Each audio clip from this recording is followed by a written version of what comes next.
அனைவருக்கும் வணக்கம். நான் உங்கள் வழக்கறிஞர் வினித்குமார். ஃபோன் ஆப் மூலமாக லோன் வாங்கிட்டு அந்த லோனை திருப்பி கட்டாமல் இருந்தால் வெளிமாநில காவல் அலுவலர்கள் நம்மளை கைது செய்ய முடியுமா? முதல்ல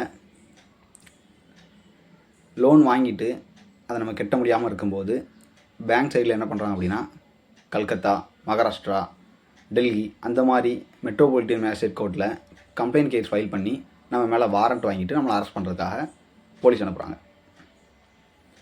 கேஸ் ஃபைல் பண்ணுறதுக்கு முக்கியமான ஜூரிஸ்டிக்ஷன் அப்படின்னு பார்த்தீங்க அப்படின்னா 2 இருக்குது. Territorial jurisdiction, pecuniary jurisdiction.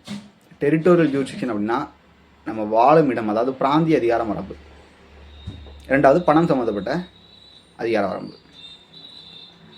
இந்த டெரிட்டோரியல் ஜூரிஸ்டிக்ஷனை பொறுத்த மட்டும் ஒருத்தர் தமிழ்நாட்டில் வச்சு லோன் வாங்குறாரு அப்படின்னா அவர் அக்ரிமெண்ட் சைன் பண்ணது தமிழ்நாட்டில் வச்சு, அவருக்கு பணம் டிரான்சாக்ட் ஆனது தமிழ்நாட்டில் வச்சு, அவர் சம்மந்தப்பட்ட ஆவணங்களை அவர் சமர்ப்பித்தது தமிழ்நாட்டில் வச்சு.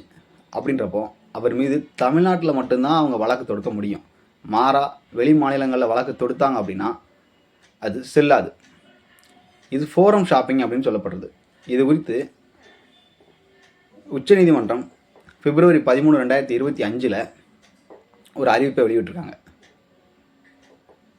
அது மட்டும் இல்லாமல் லோன் எடுக்கிறவங்க அதில் டேர்ம்ஸ் அண்ட் கண்டிஷன், அக்ரிமெண்ட்ஸ் அப்படின்னு சொல்லப்படுற நிபந்தனைகளை சரியாக வாசிச்சுக்கோங்க.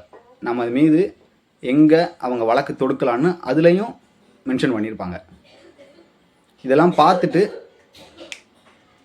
லோன் ஆப்ஸ் எடுக்கிறது, திருப்பி கட்டுறது, இதுக்கு என்ன வழிமுறைகள், அதெல்லாம் கொஞ்சம் தெரிஞ்சுக்கோங்க. மேலும் இதை எப்படி தீர்க்கிறதுன்னு பார்த்தீங்கன்னா, அப்ஜெக்ஷன் பெட்டிஷன் ஃபைல் பண்ணணும். டிஸ்மிஸ் பெட்டிஷன் அதே மேஜிஸ்ட்ரேட் கோர்ட்டில் இங்கேருந்து ஃபைல் பண்ணி டிஸ்மிஸல் ஆஃப் தி கேஸை நம்ம ஃபைல் பண்ணி ஒரு வழக்கறிஞர் மூலமாக அந்த கேஸை டிஸ்மிஸ் பண்ணிக்கலாம்.